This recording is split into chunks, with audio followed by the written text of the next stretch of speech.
Oh, what's up sa inyo mga kabayan? Magandang araw sa inyo. Alam niyo kahapon napakainit nung topic about dyan sa pagpapatawag ng mga Triocom, no? Sa mga vloggers, no? Alam niyo kung totoo talaga na ang priority nila ay ma-solve ang issue ng fake news. Dapat unang-unang pinatawag nila dyan mga kabayan, si Bungit. Alam niyo kung bakit? Kung maalala niyo yung nangyari sa kay OJC, di ba? Mayroong pahayag doon ang ating napakagaling na Pangulo na si Bungit na sabi wala daw mga armas ang pumunta doon. Pero sa balita mga kabayan, kitang-kita sa national TV, may mga armas mga kabayan. So fake news yun. Yun ang totoong fake news, no? Pangalawa mga kabayan, dapat si Barbers nakasama nila dyan sa committee. Kita nyo, nagpakalat yan ng tinawag niya sa mainstream media na narco vloggers or funded ng Pogo ang mga Duterte vloggers mga kabayan. Fake news yun kasi wala pa siyang ebidensya mga kabayan. Wala siyang matibay na ebidensya na pinupondohan ng mga vloggers, no? Ng Pogo at saka mga durugista mga kabayan. Alam niyo kung totoo talaga yung mga yan ay para sa bayan. Tingnan niyo mga kabayan, sabi dito ni Honorable Ami Lazaro Javier mga kabayan, bankrupt na ang bankrupt ng PhilHealth dahil dyan sa ginawa nila mga kabayan na pagkuha ng pondo ng PhilHealth, diba? Tapos zero subsidy mga kabayan. O, kita ninyo, dapat yan mga kabayan na kanilang inuuna diyan kasi yan para sa mga Pilipino. Sipin ninyo, kita nyo, tinatalakay sa Supreme Court yung about dyan sa pagkuha nila o paglipat nila ng pondo ng PhilHealth. Ito pa mga kabayan. O, ayan, sa dami mga kabayan ng issue ng bansa natin, ang inuuna nila yung mga vlogger mga kabayan na kumbagay tumutulig sa mga kabayan dyan sa mga crooks na yan. Ito mga kabayan, sabi dito sa Billionaires News, no?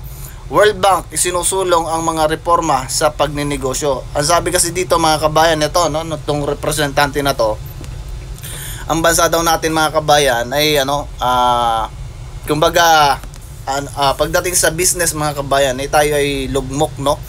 So pagka ganyan mga kabayan, lalo pat walang investor na pumapasok, ay talagang palubog ang bansa natin, tapos pabaon tayo na pabaon sa utang.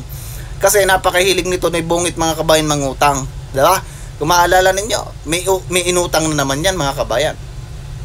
Hindi pa nga nare-resolve yung usapin dyan sa nangyaring anomalya sa pagpasa ng bagong budget sa 2025. Ayan, meron na naman mga kabayang issue. Sus Mariusip na pumasok si Bungit mga kabayan sa pagiging Pangulo. Nagkalit-silitsi ang bansa natin mga kabayan, no? Pati mga tulonggis na crooks nagsilabasan. Kung noon mga kabayan nasuppress yung mga yan, yung mga corrupt officials, ngayon mga kabayan kumbagay nagwalang yana ng maigi. At baka sa susunod si BP Sara makaupo, hindi na sila pagkulimbat ng matindi mga kabayan. Kahapon alam niyo, napansin ko lang, no, parang ang point nila dyan para manahimik ang mga vloggers mga kabayan. Kung sakaling umattend, no, or umattend yung mga vloggers, for sure mga kabayan, isa-cite in contempt nila yan, ikukulong nila. At may naririnig tayo mga kabayan na parang isinusulong na, no, or parang didinigin na yung impeachment, no, laban sa ating Vice President. So parang mga kabayan, pagka na-shoot sa banga ang mga vloggers, no, lalo na yung mga nangungunang 40 vloggers na yan, pagka nakulong yan mga kabayan or na-cite in contempt, wala mga kabayan makakapag-ingay or wala batikos sa kanilang mga magiging desisyon patungkol dito sa impeachment ng ating Vice Presidente. Kita ninyo mga kabayan, ganyan manipulahin. Alam naman natin mga kabayan kung sinong nasa likod niyan. Si Bungit, di ba? Sabi noon na hindi wag katigan yung impeachment. Pero ngayon mga kabayan, di ba? Wala daw siyang magagawa kung talagang gustong i-impeach si Vice Presidente. Anong klaseng Pangulo yan? Kaya totoo yung sinasabi ni PRRD simula noong kampanyahan pa lang na napaka-weak leader ng ating Pangulo. Ay ngayon, pinatunayan lang niya mga kabayan. Kita nyo yung mga nangyayaring korupsyon sa gobyerno. Si Mayor Magalong, hindi naman yan magsasalita ng ganyan mga kabayan kung hindi totoo, diba? Sayang ang reputasyon kung magsasabi ka ng kasinungalingan at dihado siya mga kabayan sa nangyayaring pagsisiwalat niya na to. Kasi kalaban niya ang administrasyon or kalaban niya itong mga panig kay Bungit mga kabayan. Yan yung literal, no? Na talagang matapang at totoong may malasakit sa mga Pilipino, 'di ba? Noon ay puro akusasyon sa kanya. Ngayon mga kabayan, legit na talagang ginagamit yung pondo ng mga Pilipino sa larangan ng akap mga kabayan. na meron pa tayong nakita ng post, no, na may tatak yung 100 pesos na vote for Romualdez. Sus Mariusip, mga kabayan, ano ga nangyari sa bansa natin at puro ganyan na lang ang nakikita nating palabas sa mga news.